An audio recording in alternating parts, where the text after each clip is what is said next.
Welcome to Motorhome Fanatics, the inside track. This is the podcast for Caravan and Motorhome sales, CMS. Or the trade. The trade. The industry. The industry. Who are you? Who am I? That is a question for a very different podcast. But my name's Pete. I am one of the buyers that you have lovingly brought on board at CMS. And who are you, more importantly? My name's Shane. You're a big face in the industry, aren't you, Shane? You are just naturally a big face. It's more the jawline. And the fluff. Yeah. And CMS has been around for how many years now? 2007 it started. 2007? We've just gone 15 years in December. Wow.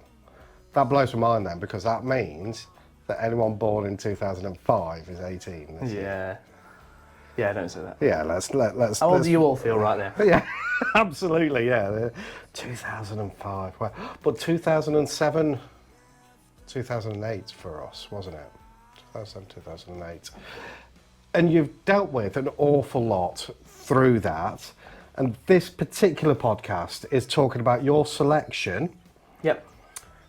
of what we've got available for the trade at the moment. Yep. We've been busy through December, but you've purposely held back selling it until January because historically a lot of people in December go on holiday, shut the doors, do what they need to do, see the family for the first time in about 3 years, it feels like. So we go again in January, and we go again with how many motorhomes? 50 we've got currently available. So there'll be 50 motorhomes available. 50 available. That's what we've got in stock, ready to go. Okay. We've got a couple of absolute beauties in there. I remember when we started chatting a long time ago, and I said the industry is moving towards the Ford Focus, the 4-berth, 4-belt, mid-range. People in their 40s, in their 30s even, are coming into the industry, not just the industry, but coming into motorhoming. So that's the sort of 4-berth, 4-belt, 3.5 tonners. And we've got a plethora of them within the... Yeah. There's a lot of bread and butter sort of stuff. Yeah. There's not that many of the glitzy things that we've got at the moment. I don't know why, it's just how it's happened, which for cash flow is absolutely brilliant for us. Yeah, there's a lot of vanilla, but vanilla works for a lot of people, is what right. I would say. Having said that, what's your picks? So we've got 2 or 3. Obviously the Frankia Platin. Wow, which by is the way. A year old, Wow. 71 plate. I mean, you know, there's one online at the moment, or one advertised online, which is brand new at 216. Yeah. So that's the sort of ballpark we're in. It is just another level, though, isn't Yeah. it? That is. If you had to pick one, that was the one in. Possibly not just this. It's going to be hard to beat that this year. It is. I mean, we had the Liner for 2, which is a similar sort of list price. Liner for 2, I really like the Liner for 2. I really like the layout on this one as well, though, because it has got the twin beds above the garage. You got that little bit more space, and it's got the best looking electrics cupboard locker I've ever seen. Have a look on the video because it is really nice. And I mean, don't know what it does, but it looks good. It looks good, and that is possibly the most boring sentence you have ever No. Wait until you see it. It's got really nice LED strips and lots of metal bits and really neat wires. I can't believe the one thing you picked out was the electric cupboard. Oh no, it's lovely. In that. That is absolutely... Yeah, it is. I just wait until you see it. Wait until you see it. Okay, I'll go with that. Yeah. I'll go with that. What else? Something a bit off-piste is Death Left Globe Bus. GT001. It's a Cat N. So what's the difference between Cat S and Cat N, if any of Dealerland doesn't know? Dealerland is a great theme park. Yeah, I know. Rides on motorhomes now. Get high. So we've got Cat N, which Cat N is the old Cat D, which means non-structural. Yeah. Cat S is structural damage. So Cat N is just, it's had a bump, it's been fixed. Yeah. Yeah, and so in this case, he went under a low barrier, and I think he said he was 5 centimetres out, something like that. So all it's done is push the awning rails in, just down slightly on the plates, and it's I mean, just 5 centimetres is quite big. yeah, yeah, exactly. And all it's needed is 2 new roof lights Yeah. and some fiberglass work, and that's it. But the problem was the insurance company wanted to send it off to Germany, which is where the cost was, because they were talking something like 14, 15 grand to have a new roof, get it shipped over there the lot, whereas it's not cost anywhere near that, and you'd never know. So even if it No does damage inside. There's no damage inside. Yeah. It's literally just the outside skin of fiberglass. So it flags up as a cat end, but the reality is, Yeah, somebody's going to get someone's going to get a a bargain lot of on that motor one. Yeah, yeah, for yeah. the money. Yeah, absolutely. What else? Land Rover Defender. The Marmite vehicle of the stock. It's a strange one, and I can't.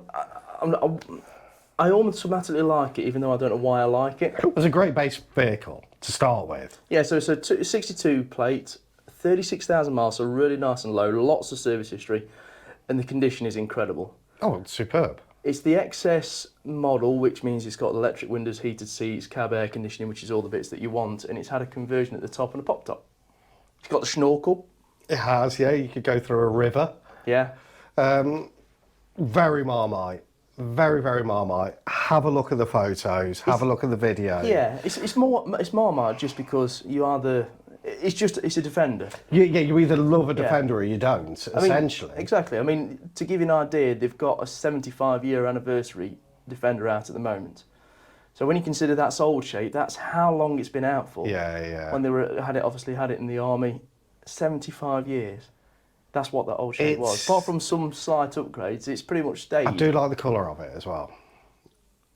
Yeah, it looks nice in the red. It looks nice in the red. Yeah. Looks nice in the red. I don't know if I'm sold on it as a camper. It's just the driving thing. I can completely appreciate it. I mean, I can appreciate it, yeah. To give you there's a couple of things on it. One is you've got the Overlander show, which is a big show in Stratford upon Avon. I went to it a couple of years ago, and you've basically got anything from ex-army trucks, the big, heavy usage things, and they've just got a load of things like this, whether it's Land Rovers. It's certainly a trend. I mean, you look at that off-grid. You look at that Hymer. I don't know, it was a big old beast of a boy at the the NEC, and it's certainly a trend to be more rugged. Yeah, people are definitely going more rugged. More rugged. Yeah. Yeah, absolutely. So, Land Rover, yeah, totally agree. Frankia, we're going to do well to beat that this year, and we're only in January. Yeah. What did you think to that that Bursner that we've got in? The Ixio. No, the Trend. Trend. Not Bursner. Deathless, sorry, Trend. That was okay. It is what it is. Is this what it is? It's a Swift Escape sort of. Yeah, because it's the Nice T, bracket. which obviously is low profile. The difference between T and I in Deathless, T is low profile, I is A-class, so it really... I kind of like that though, 6 berth, 4 belt. Yeah. Like the fact that it had the Wi-Fi, island bed, 18 plates. Yeah. I think... It's a good family option. There's a lot of van for your money there. Like I said, it's a Swift Escape sort of price range, you'd probably say. Yeah. But you've got a German badge to it. This is it. Which would you have, Swift Escape or that? Very similar. Very similar. Very, very similar. That Bilbo we've got, the little Bilbo Baggins. Which one? The VW. Which one? The 19 plate. The Idiom Grey. Was that the... I can't remember which one we've got now. We've got the Idiom Grey. Sorry, yes. Yeah. It's the selects the side pop top. Yeah. That's nice as well. It's lovely, I thought. I think it might be automatic as well. I can't remember. We've got a few Bilbos. We've got a fair few campers in actually. Yeah. To be fair. We have. Yeah. We went through about a week of we only pretty much picked up campers, which, yeah, we have 2 or 3 weeks a year where we just pick up campers. Yeah. But 50 in stock, quite a lot of them are vanilla Ford Focuses, but that's what's making the dealer network their money at the minute. They're the quick sellers. The vanilla stuff are the quick sellers. Sometimes the high-end things, They might take a bit longer, but you have got a little bit more profit in them. Yeah. And they get people to the forecourt as well. Yeah. You know, so some of the dealers I speak to, they'll tell you that you need to have that flagship one to get people in. Yeah. So what's your thoughts? Where do you think this year's going to go? I think it's still going to be very busy for the industry. I still think we've got a good year of it yet. Just thinking about 2007, 2008, there was a proper lag for the motorhome industry before it did quiet down. That's if it does quiet down, because it's a different sort of recession this time around. There's still jobs out there. I spoke to a recruitment agency the other day, said it's the busiest they've been. If you interview someone and then you give it 2 weeks, there's no chance Hold that thought. you're going to keep hold of them. You know, you're not going to get them. Recruitment agency, am I all right? And then there is still the supply chain issues, semiconductors and stuff like that. Yeah. Spoke to a guy who sells Range Rovers the other day. Said if you want one of the new sports the Vogues, you're talking 24 months. And he said The wiring looms are tough as well. wiring looms, which are mostly made in Ukraine, which we all know that issue. They've got their own problems, yeah. Yeah, and then we've got the semiconductors as well, which are still a bigger issue than I realised. And to give you an idea, a Range Rover takes over 3,000 semiconductors, those little microchips for everything they do. That's a bloody lot of... It's a lot of semiconductors. Yeah. I wouldn't know where they all are. Just everything that you switch. Yeah. Everything that's electric. All the way around. Yeah. And bearing in mind, most cars, motorhomes, whatever, are all electric. Absolutely. So yeah, so you're still going to get the supply chain issues on the new. I think if you're active enough to want to buy the used, you're still going to do well. You might have to work a bit harder to sell them, but...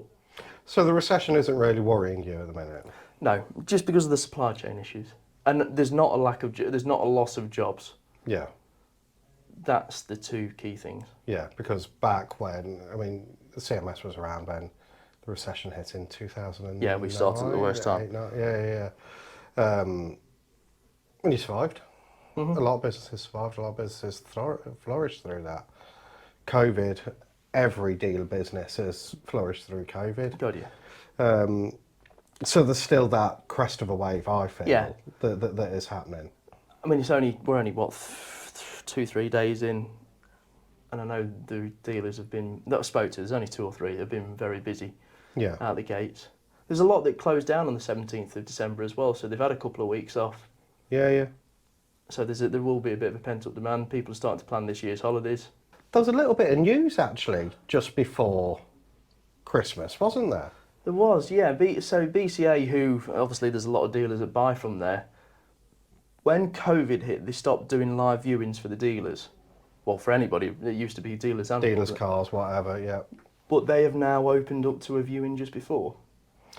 And that's just for dealers, isn't it? That's just for dealers only. It's Okay. still trade only, they can buy from the auctions, but I think it's the Friday before the auctions, I've been told. So it's only the one day? Yeah. Friday before the auctions? I don't think it's necessarily an open day, it's just it's a booking, come and turn up to an appointment time. But it just give BCA a call if that's what route you want to go down. Yeah, it's an interesting shift, isn't it?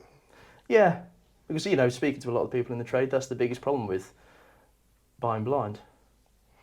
Well, yeah, it's the reason why Kazoo are going through what they're going through, because people are buying blind. Yeah. Is the reality, and that